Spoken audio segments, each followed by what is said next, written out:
At my sister's wedding, her father-in-law toasted to a man with a real job, unlike his brother in the army. I stood up and handed him my retirement orders. I arrived at my sister Tessa's wedding with my retirement papers tucked inside my jacket pocket. 22 years in the military, and this was my final mission, being there for my little sister on her big day.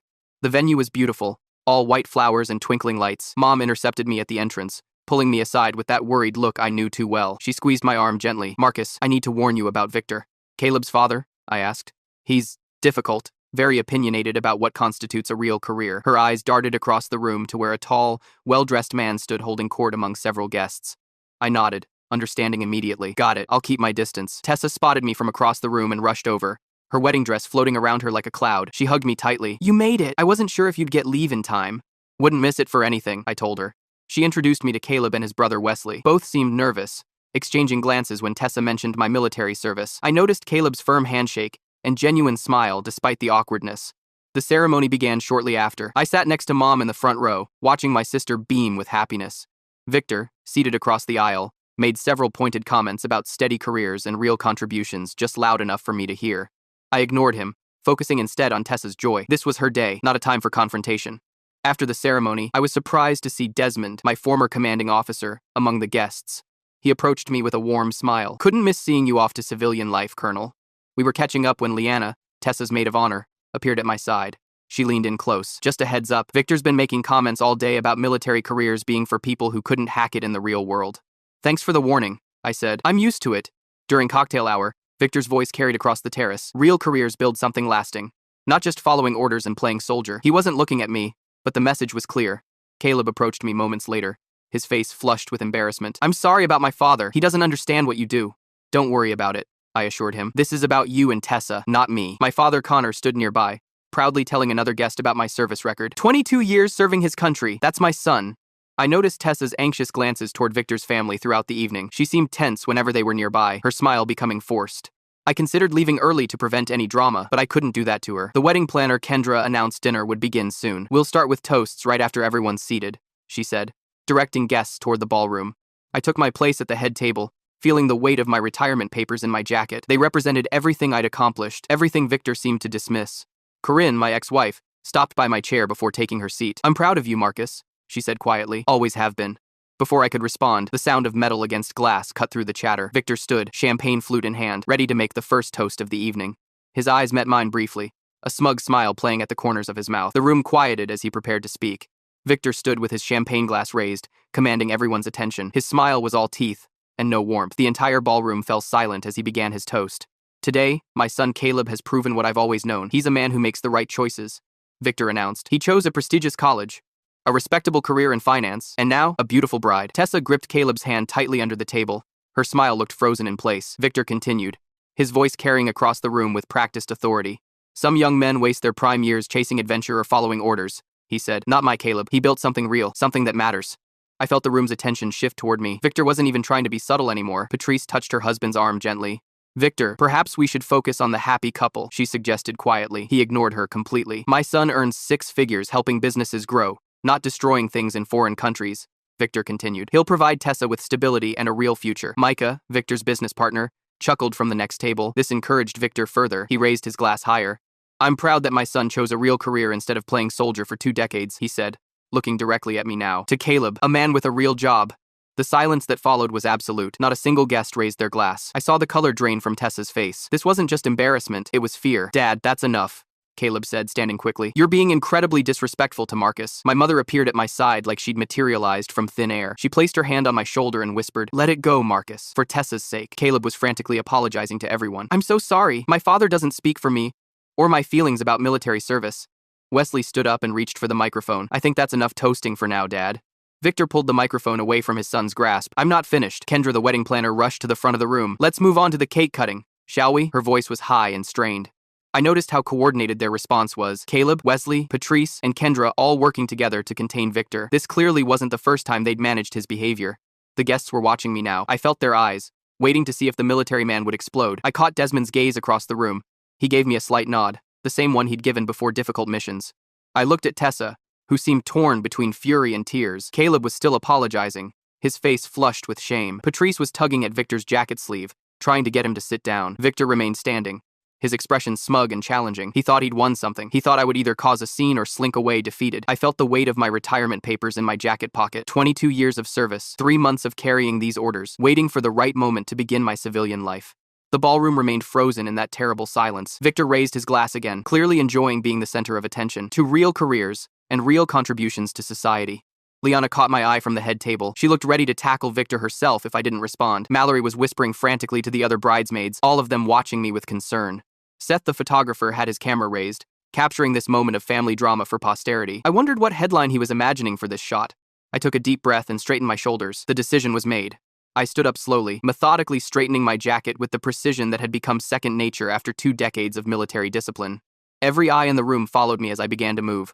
I stood up and methodically straightened my jacket. The ballroom remained completely silent as I walked toward Victor's table. Every eye in the room followed my movement, watching to see what the military man would do next. Liana leaned over to Mallory at the head table. I've never seen Marcus look like that before. Victor has no idea who he just insulted. I reached inside my jacket pocket and removed the folded retirement orders I'd been carrying for 3 months. The papers felt heavy in my hand, weighted with 22 years of service and sacrifice. I approached Victor's table without rushing. My footsteps echoed in the silent room. I placed the documents directly in front of him without saying a word. Victor looked up at me with that same smug expression. He unfolded the papers with theatrical slowness, clearly expecting something trivial. His eyes scanned the first few lines. The smugness vanished from his face. The color drained away as he registered the classified letterhead and official military seals. His hands began to tremble slightly. Colonel Marcus Wade, Victor read aloud, his voice suddenly unsteady. Delta Force.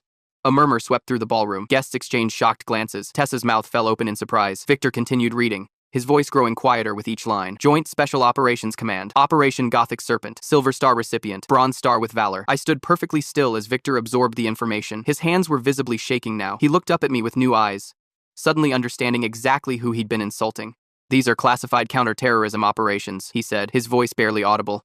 Tessa stared at me from the head table. She had never known the details of my service. I had never told her. The look of shock on her face was mixed with something else. Pride. Seth captured the moment perfectly with his camera, the flash briefly illuminating Victor's stunned expression. That photo would become a family treasure. Victor slowly rose to his feet. His previous confidence had evaporated completely. He raised his glass with a trembling hand. Ladies and gentlemen, he said, his voice cracking slightly, I'd like to correct my previous toast to Colonel Marcus Wade, a true American hero. The guests raised their glasses. Many stood in respect. I leaned in close to Victor, close enough that only he could hear my next words. For the record, I said quietly, I wasn't following orders, I was giving them. Victor nodded once, understanding washing over his face. He finally realized the magnitude of his mistake. He had spent the evening belittling a decorated Delta Force colonel to make himself feel important. I turned and walked back to my seat, leaving my retirement papers on the table in front of Victor. The documents that had marked the end of one chapter of my life had just opened another. Desmond caught my eye from across the room and gave me a slight nod of approval. My father, Connor, stood tall, his face beaming with unmistakable pride. Tessa reached for my hand as I returned to the head table. Why didn't you ever tell me? She whispered. It wasn't something I could talk about, I replied simply. The silence in the room had transformed. It was no longer tense and awkward. It was respectful, almost reverent. Victor remained standing, looking completely lost for words. Patrice placed her hand on her husband's arm, gently guiding him back to his seat. The look she gave me was full of apology and newfound respect.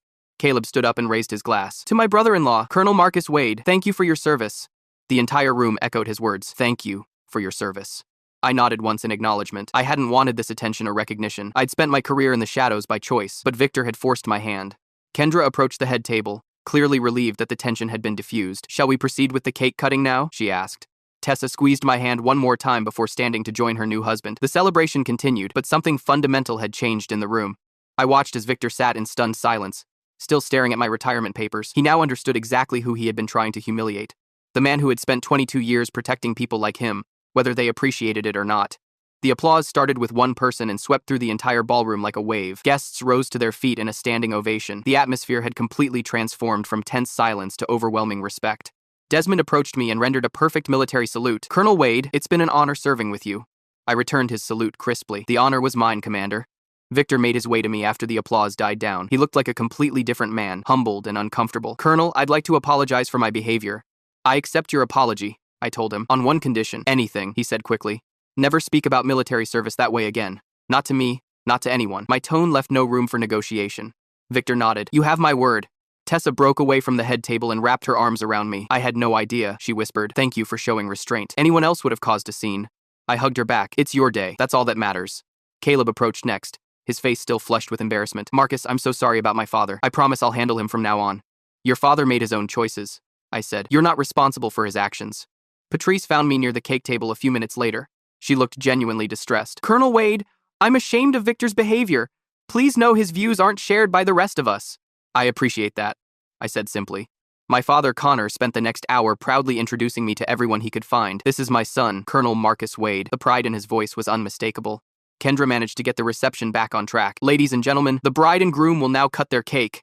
The celebration continued with renewed energy. The tension had evaporated completely. Mallory cornered me by the dessert table with a curious expression. So what happens now? She asked. After the military, I mean.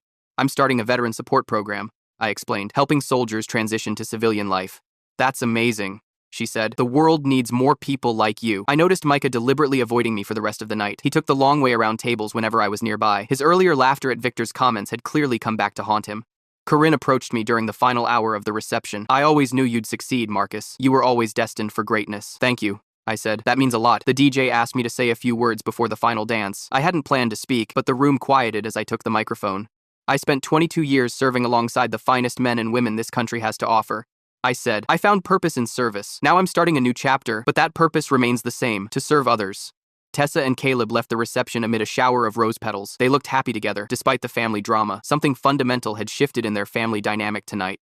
I watched them drive away, feeling strangely peaceful. My military career was officially over. The retirement papers that had exposed Victor's ignorance had also freed me to embrace civilian life. Mom squeezed my arm as we watched the car disappear down the driveway. You handled that perfectly. I learned from the best, I told her. Victor stood alone at the edge of the crowd, looking thoughtful and subdued. His education had been expensive but effective. He now understood the true meaning of service and sacrifice. I collected my retirement papers from the table where I'd left them. These documents had closed one chapter of my life and opened another. 22 years of service had prepared me for whatever came next. The night air was cool and clear as I walked to my car. For the first time in decades, I had no mission, no orders, no deployment looming ahead. I was simply Marcus Wade, civilian, and I was ready for whatever came next.